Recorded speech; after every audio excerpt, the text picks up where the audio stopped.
Good afternoon, happy Friday. Welcome to the Technology Show. I am Natalie Haig and I'm sitting in the studio with Dan Sagar.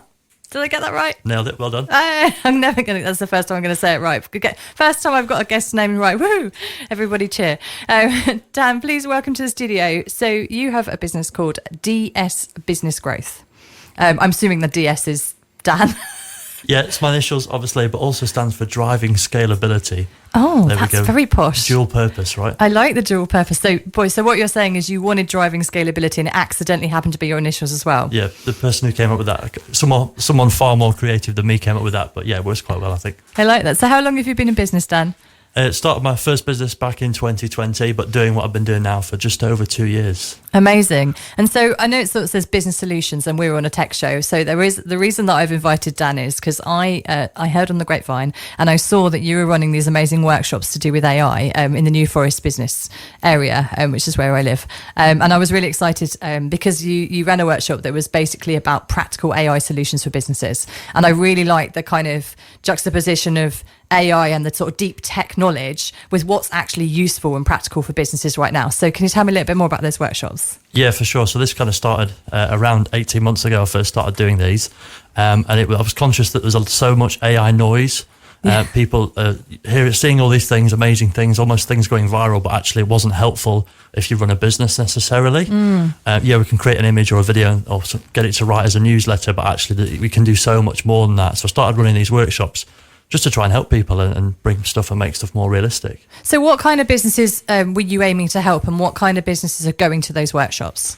It's mainly smaller businesses, so they're either solopreneurs without any staff or perhaps up to 10 staff usually. And they're in the B2B space, so it's a business selling to another business and normally it's some kind of service rather than a product. Okay, so not like making handbags, but actually I've got several businesses, but I make handbags which are product, but also I used to do software development for other businesses. So we would fall into that category. Yeah, absolutely. And we only had 4 to 16 staff. So so we would be that SME area. Yeah. So cool. But that would have been quite funny, you coming to me, telling me about tech. Yeah, conscious say you don't know who's in the room obviously when I do these things. Yeah. And I always say at the beginning, some of you may know more about AI than me, and that's great if you do, but hopefully there's still some things here you can take away. And has anyone ever said to you, I didn't learn anything? I don't think someone's actually said that to me, no, and I do encourage feedback, so hopefully that hasn't been the case here. Yeah, no, I find that I'm teaching in March a subject that's quite new to me, the actual specific subject, and I'm nervous about it. But what my coach said is that at the end of the day, you probably across the whole subject will know more than everyone in the room because of the level that they're at, they're complete beginners. And I know you'll go and if you're unsure about something, you'll go and find out. So yeah, it's like you can't really fake it till you make it when you're stood in front of a room of people. Maybe a tiny bit, but not really. Yeah, absolutely. And what I really liked, you said you've run this workshop nearly 10 times over the last 18 months, and every time it's changed. Yeah, so I'm constantly updating the slides. I ran it 3 weeks ago and I'm doing it again next week at Portsmouth. And yeah, I still have to keep updating the slides because things are moving so quick, as I'm sure you know. Yeah, so what kind of things are changing? It's almost what I can tell people about. So things that were a year ago were quite a little bit more intermediate to advanced are now super basic. It's almost not worth mentioning because in the beginning I was talking about, here's how to get a good answer from ChatGPT. Yeah, like so prompt engineering, how to actually use it properly. Yeah, and now you don't even need to give it a decent prompt really to get a decent answer. Of course, you can give it a great prompt to get an amazing answer. You can also give it a great prompt and get a rubbish answer. Well, it goes without saying, right? Yeah, but it's crazy how quick things are moving. Yeah, definitely. So are you including agents as well as the chatbot type versions of AI? Yeah, so I touch on that a little bit. I actually taken that out for next week because it's a shorter workshop and I think that is under the category of potentially a little bit advanced. Yeah, it depends on the audience, doesn't it? I think, I was talking to someone the other day about Claude Code and how advanced that is and whether that does mean that software developers, their jobs are on the line. And I've got a different opinion about that. But you're right. I think in any kind of training, it's tailoring it to the audience. Yeah, perhaps that's a good idea, actually. Perhaps there is almost different levels. Could kind of pitch it out, right? And say if you're already using AI every single day, then we can talk about these things and agents would definitely fall into that because there's a huge amount of time to be saved there. So what's your favourite AI tool then? every day now, as probably for the last 3 months, I've been using Manus or Manus. I'm not sure how you pronounce that. I've heard of that one. Yeah. Tell me about that. So I won't go into it, but me and ChatGPT had a big fallout a few weeks ago, and I bless you. got rid of it for almost permanently now. But Manus, I think I'm saying it right. I'm going to go with Manus. Someone will write in or ringing and tell us in a minute. It's Manus, yeah. But Facebook just bought it for God knows how many billions. Oh, right. Is that because they're now charging everyone for no ads? Yeah. I've actually come off Facebook since they sent me that. Oh, really? Yeah. They're like, right, either you pay $2.99 for be ad-free per month. It's obviously, they haven't asked everyone it because they're doing beta, or you have to agree to this privacy policy, which is basically we'll take all your data and we'll just advertise to you and then you've got no say of it. And there was like A or B. And I was like, option C, you're deleted. So you full on deleted Facebook? Yeah. Wow, it's actually really annoying because I run a lot of community groups and when I buy my supplies from a lot of Facebook only vendors, and I would like try to buy some webbing the other day and I went, damn it. In Facebook Marketplace, you're going to miss all the treats on there as well, right? Yeah, and I can't get rid of things. I've got a whole load of things to clear out of my house that I was going to put on Facebook Marketplace. So it is actually like actively causing me pain, but I'm so outraged. Do you think you would have got more than £3 worth of value out of it? Or is it just the principle? Oh, that's such a business question. You're a business coach, aren't you? It's just the principle. You don't want to give Mark Zuckerberg £3. Yeah, I think it's just I'm being really stubborn. Yeah. Yeah, but you are right. I do need to evaluate. That's a really good pushback. Thank you, business coach. I think a few people just hired you virtually. I haven't seen the same pop up yet, so I'll have to wait for that to come. I'm sure I'll get it. So they done it in the US. Good English use of English there for everyone. And they are starting to do it with beta users in the UK to get a feel for how it's going to go down. Hopefully there's loads of pushback so that we don't have to, it's not forced upon us. Yeah, exactly. But I mean, their model can't be that they want everyone to pay, because then they won't have advertisers. Yeah. And they must make a lot of money out of advertisers, right? 100%, yeah. That's why he, I think, got ads on the first place, right, to fill his bank account, even if he didn't maybe say that publicly, I don't know, but... Absolutely. Obviously, that's not where Facebook started, so all of these things evolve, don't they? I'm loving how much we're talking about all of these things. We're going to take a quick break and listen to the lovely Dido with Thank You. And so thank you for your time so far, Dan. And we're coming back in the next part. I'm going to ask you a little bit more about your work that you do with CRM solutions. Ooh. Voice FM. So welcome back to the studio. I'm Natalie Haig. This is the Technology Show, and I'm in the studio with Dan, and we have been talking a little bit about AI workshops and having some fun with that. And I'm going to ask Dan about what he does with CRM solutions. So first of all, Dan, just in case anyone who's listening doesn't know what CRM means, can you enlighten us? CRM, yeah, customer relationship management. That's what it's all about, managing your relationship with your customers. Okay, tell me more. So a lot of people that I speak to, essentially, if they get a lead or an inquiry comes into their business, they'll just kind of throw it onto a spreadsheet. And then over time, months and years, people disappear through the spreadsheet, or you might lose track of people. It can be kind of hard to keep on top of that, especially if you're in the type of business that gets a lot of inquiries. And I think I would actually say that in my experience as being a technologist with small businesses, that they say they put people on the spreadsheet, but there are micro businesses out there that actually just try and remember because they think it will stay in their head. Oh, it's in their email somewhere, and they go, oh, this guy came, what was his name? And they'll try and find it, and yeah, so it doesn't work. The inquiry comes in, and if it goes on the spreadsheet, I guess that might be a bonus then, right? Yeah, in those cases, they actually had a spreadsheet, but some people didn't. Yeah, or paper diary and things like that. A client I started working with a couple of years ago, everything was 100% paper-based.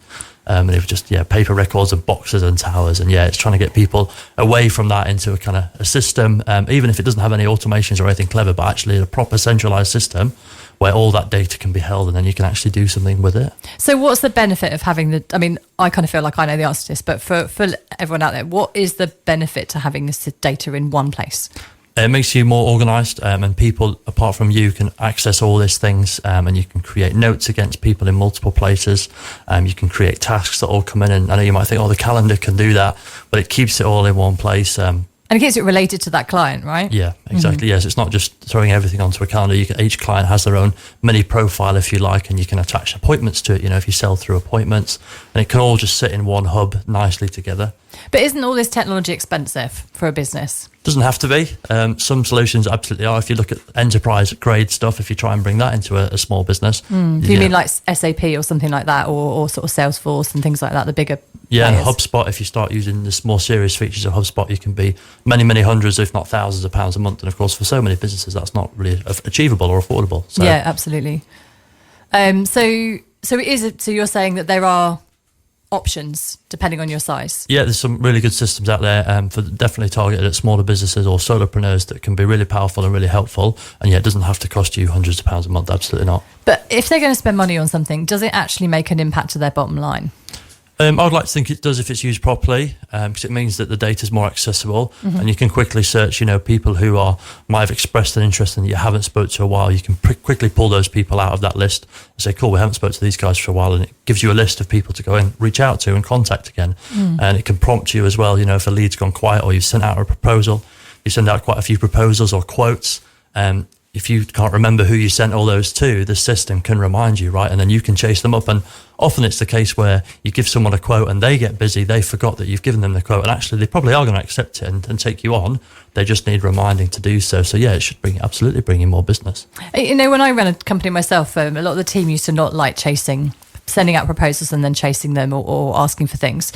And I used to say, actually, as a supplier or as a client, myself with other suppliers, when someone chased me on something, there was a level of professionalism around that. Like if somebody issues, my team also hated issuing invoices to clients. Oh, I don't want to ask for money. But I was like, you issue the invoice on the day you say you're going to issue it. It is part of your contract with that client, and it is part of what builds that trust. But although you're asking for money, because you said you're going to invoice on the first of the month, delivering that invoice on the first of the month, you're building up that knowledge and that trust between the two of you that you do what you say you're going to do. Yeah, 100%. And if you do follow up with a proposal, even if they say no, you've got a chance to ask for feedback then as well. But you're showing interest in that client. It's that extra touch point, isn't it? And they might remember you for future thing. Yeah, and I think if you can get a bit of feedback on that now, it'll probably help you in the future. Because I think a lot of people assume, they didn't choose us because we were too expensive, perhaps. But actually, it could have been something completely different. And by you getting that feedback will hopefully mean you can win more business in the future. Yeah, and I found it was interesting as we were growing, do a lot of things manually. We had spreadsheets and all our accounts were on spreadsheets to start with, and everything was manual, and it was manageable to a point. But then you get busy, and all of those things, if they're not automated, not processes, stop. And then you stop doing the basic things, which can then impact your previous or your existing clients. And then you can go, I remember really early on, we went 3 months and we didn't invoice anybody. Wow. And we were like, we've got less money in the bank than we should because there wasn't this automation. And we were thinking, well, we're a tech company, why have we not automated that? Because we're busy doing all this work. Yeah, you spend so much time on delivery or these other things, and actually that just gets left by the wayside. And also, I think for me, I don't know if you feel like this, that when you program something or put a system in place, it frees up your brain to do the delivery work, to do the kind of thinking about how do I make my business better. Yeah, if you know that that's kind of taken care of, absolutely, yeah, you can think about the bigger picture or put more time into your clients or more time into getting more sales if that's what you need to do. Yeah, definitely. So what kind of CRM would you recommend to somebody if they're sort of a similar size that you run your AI workshops for? Yeah, there's a CRM system that I use that I've been using for about 4 years. And then the last kind of 8 or 9 months, I've been helping a lot of my clients and now a lot of other businesses use. It's called Foundations AI. It can do almost anything that you would want a CRM or marketing platform to do. But the good thing about it is you can pick and choose different modules. So it's all there to play with, but you can just pick up little pieces of it and just slowly build it into your business rather than it having to be this big overwhelming thing.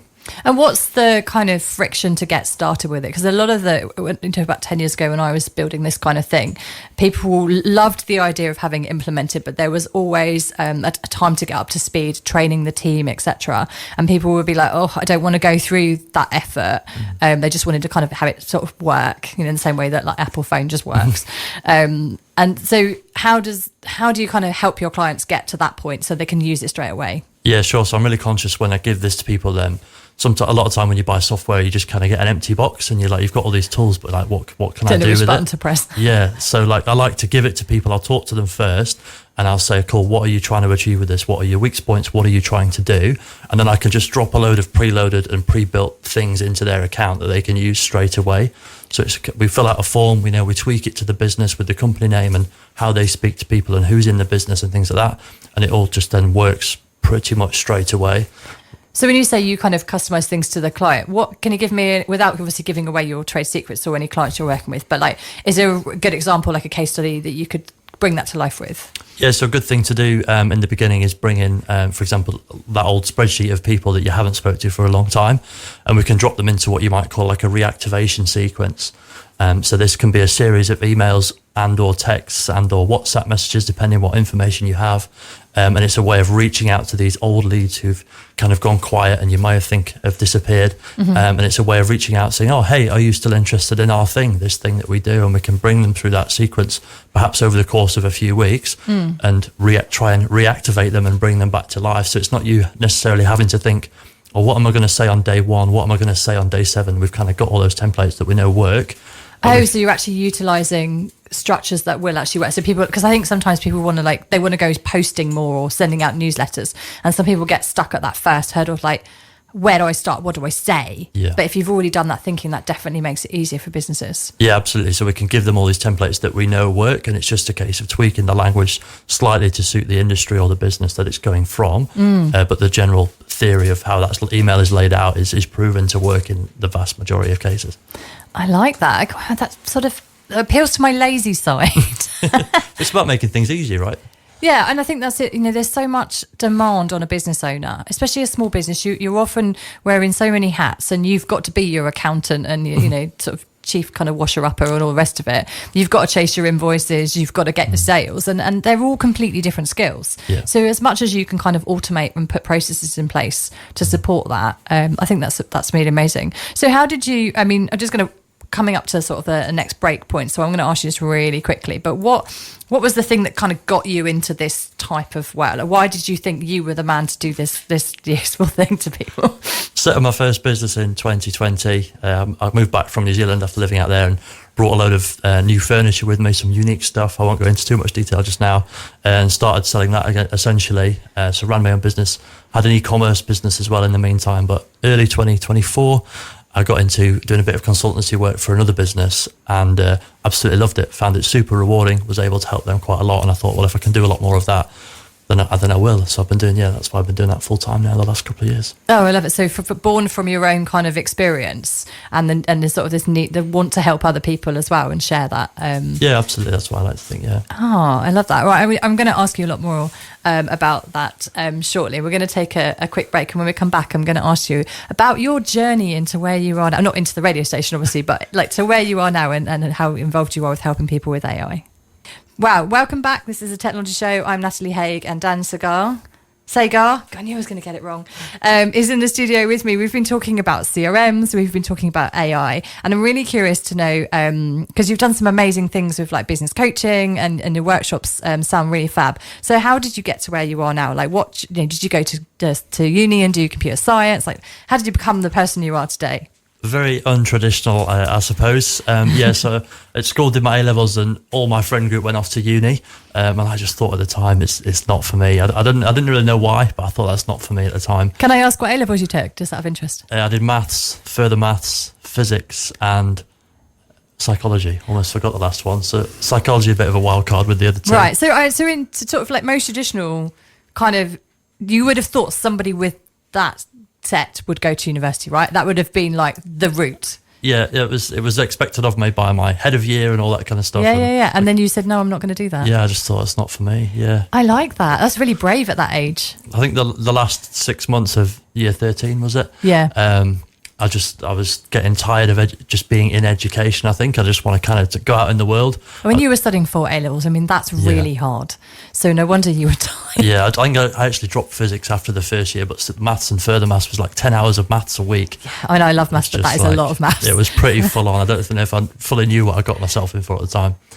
But yeah, so my dad, I knew I wanted to go travelling. I was really lucky as a kid. Got to go on quite a few good holidays and had a bit of a travel bug, I suppose. Yeah. So my dad was searching around for, I guess, stuff for me to do, and he came across like the world of super yachts, if you like. So long story short, I got shipped off down to the Isle of Wight. I went to UKSA and learned how to sail. Got my day skipper, flew out to the south of France, and with 6 other people from my course, we all went looking for a job on a super yacht, literally walking up and down the docks, handing out CVs.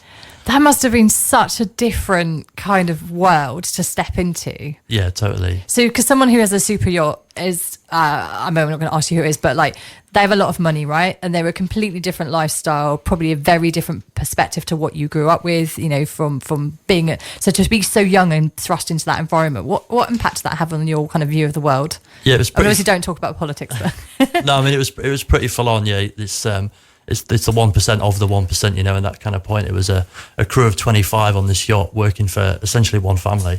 And they came on a few times a year, and the rest of the time we were either travelling to meet them or in the shipyard, you know. So a very surreal world that, you know, not many people really get to experience. And we were kind of behind the scenes, like below deck style. A lot of people say, oh, is it like below deck? And there's definitely some truth in there. But yeah, it's just a crazy, crazy world. Wow, amazing. So that must have you obviously did lots of travelling on the yacht, because obviously yachts move, right? I mean, I guess that I've never been on a super yacht, and it just yeah, definitely moved around quite a bit. Yeah, actually, I'm a bit scared of water, so. Oh, really? Yeah, and so I just don't swim very well. Yeah. But yeah, so that sounds. I got offered a few weeks ago to go on a super yacht for someone's birthday, and I said, no, you're all right. No way.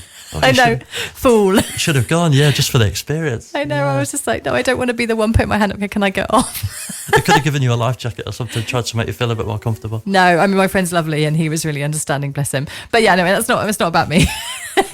So you're on this super yacht. How do you get from a super yacht to back here teaching people about AI? Yeah, sure. So did that for 5 years.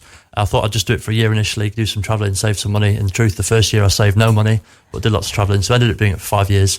And then I moved out to New Zealand. So the same family that owned the yacht, they were building an amazing property out there that became a luxury hotel. So I lived out there for 5 years, helped us launch that, set it up. And then I was assistant general manager out there. And then, moved back to the UK. It's like the night manager. Yeah, just a little bit, yeah. Again, won't go too much into that today, but came back to the UK in 2020, flew back in lockdown, empty airports. Wow, that must have been such an experience flying in that time. Wow. I was going back through my photos on my laptop the other day looking for something, and I scrolled through my photos at Auckland Airport, nobody there. There's only about 6 or 8 of us on the plane over to Dubai, and then hopped back and quarantine and all that kind of stuff that we all want to forget about. Yeah. And then that's when I set up my first business. So it's just kind of escalated from there. And I've always had an interest in tech and just immersed myself in it. Spend a lot of time learning about it, self-education, if you like. And got to that point. So I love your story, because what I want to say to a lot of people who listen to this show is that if you are not in tech right now, but you're really passionate about it, or in fact, not in business, and you're like, oh, one day I want to start this business. I think listening to someone like you don't have that. I mean, obviously you're clearly smart and you're clearly very driven, but you don't have that classic background of like, I've studied tech and I've worked in like all these tech businesses and then I've gone out. But you are someone who's gone, I want to do that. I'm going to make it happen. And I think that's such a good message to the younger listeners, or the listeners that are currently in another job and I think that doesn't quite fulfill them, and they want to just take the chance, right? And you probably did a lot on your own time studying. Yeah, 100%. Like information, especially with AI now, there's so much information that is so easily accessible. I watch a lot of YouTube in my spare time, so rather than scrolling on my phone, I just love to watch YouTube. And now the algorithm knows me, right? So it shows me videos about AI and stuff that's happening, or stuff in tech, and I just find it personally so interesting. So that's why I'm quite happy to sit and watch. And obviously, just through doing that, it absorbs into your brain, doesn't it? Yeah, and I want to say it's not quite, maybe it's a different observation, but what I see in you is that this family trusted you for 10 years, right? With the super yacht and then with their hotel, their property. And I think that comes across when you meet you as a business person. I can understand why you've ended up being a business coach and people trust you. And I think that's, for me, like the client side of running a business. When I ran a business, spending time building relationships, like CRM systems that you're talking about, is all about managing those relationships, helping you do that. I think that is so key. And as we move forward into this unknown world where AI images and deep fakes and everything are around, having that relationship trust is going to be what sees some businesses through to the other side of this. So I don't know if you agree. Yeah, 1,000,000%. Yeah, trust, I think, especially with AI, now is where you kind of have to be, I want to say, playing the trust game, for a better way of saying that, but it's all about trust. The workshops that we mentioned earlier, a third of that workshop is me talking about trust and how you can show your trust authentically to the world and help to get people to trust you. Of course, you have to be trustworthy to do that, but most people are trustworthy and have amazing businesses. And if people can see that you are trustworthy and they can trust themselves with you, then you've got to bring that forward now more than ever. Yeah, and it's about utilising AI is just another tool, right? In the same way that a CRM system is a tool, and automation's a tool, and email's a tool. And it's all about how, as business people, and as human beings, we use those tools to give the right message to the right people at the right time. Yeah, 100% agree with that. So, yeah, amazing. Wow, we're nearly at the end of the show. We've got a fantastic show coming in after us, so we are going to hop out soon. Is there anything that you... so we said that your business name is... DS Business Growth. Thank you. How do people find out about you and start working with you if they want to do that? Pop that in Google, it should come straight up. Head to my website there, or connect with me on LinkedIn. My full name, Daniel Sagar. I should pop up on LinkedIn. That's where I'm most active. Cool. And you're spelling that Sagar, right? Yeah, nailed it. Well done. Fabulous. I've looked you up a lot this week on LinkedIn. And so favourite, I know you said that you like in Mantis or whatever it is, the tool. For someone just starting out with AI, what would you recommend they go look at? Yeah, have a go with Manus, which is MANUS, or Replit. I know a lot of people have heard of Replit, but so many people haven't, and it's an amazing tool to build things for you. So check out Replit. Build things. Okay, so I'm still playing with the one that you fell out, and Gemini in the car, which I quite like because it does my research while I'm driving along. But Access is my email, which I'm a bit concerned about. I don't know if I'm ready for that. Yeah. Great. Any final thoughts? Anyone you want to give a shout out to? You've got 20 seconds. Shout out to... I'm struggling. I'm on the spot now, aren't I? Just shout out to everyone that knows Dan in the studio and out in the world. I've had a really good time chatting to you. I felt like we could take another hour, but we are literally about to get kicked out. So here's goodbye from us and the Technology Show. I hope everyone has a fabulous weekend, and we will see you next week. Real people making real radio on Voice FM.